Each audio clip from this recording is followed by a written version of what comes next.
Salam değerli izleyicilerim, sizi Şüvələndən salamlayıram. Bugün size Şüvəlanda McDonald's'ın yaxınlığında ümumi 19 sot torpağın içində yerləşən bu gözəl villanı sizə təqdim edirəm. Əzizlərim, bu villanın görüntüsü.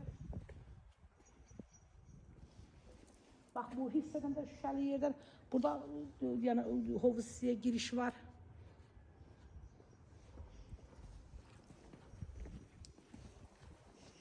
Gəlin həyat hissəsini sizə təqdim edim. Sonra isə evimizin için təqdim edəcəyim.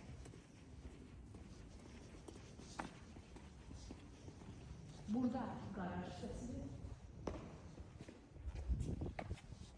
Bu hissə isə gedək katin hissəsini sizə göstərim.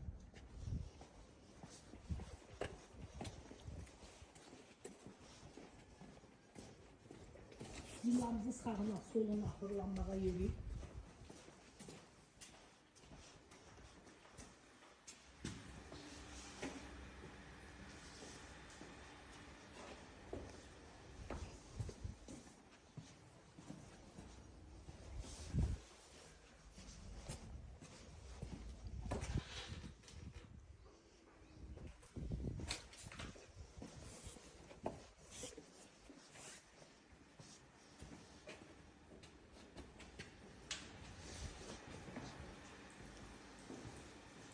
Burası kafe hissesidir.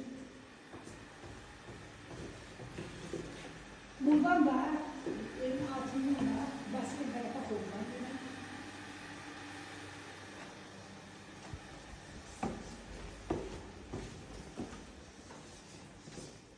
Güzel şanlarla tanışırız.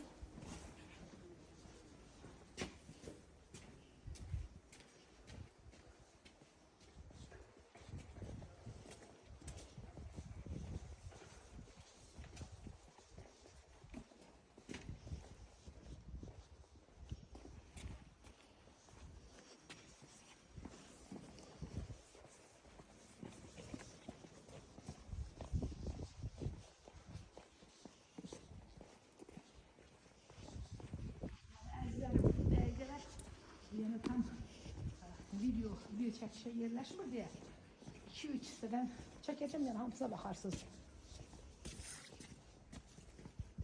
Bax, bu həyətdən girən kimi evimizin sağ tərəf hissəsidir. Həyətdə gördüyünüz kimi müxtəlif növ malzemələr meyvə.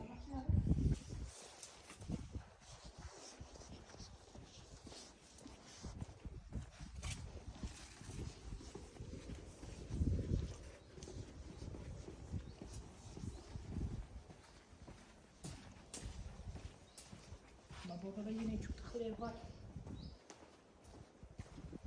Həyətin girişində yine qarunçu otağı var əzizlərim.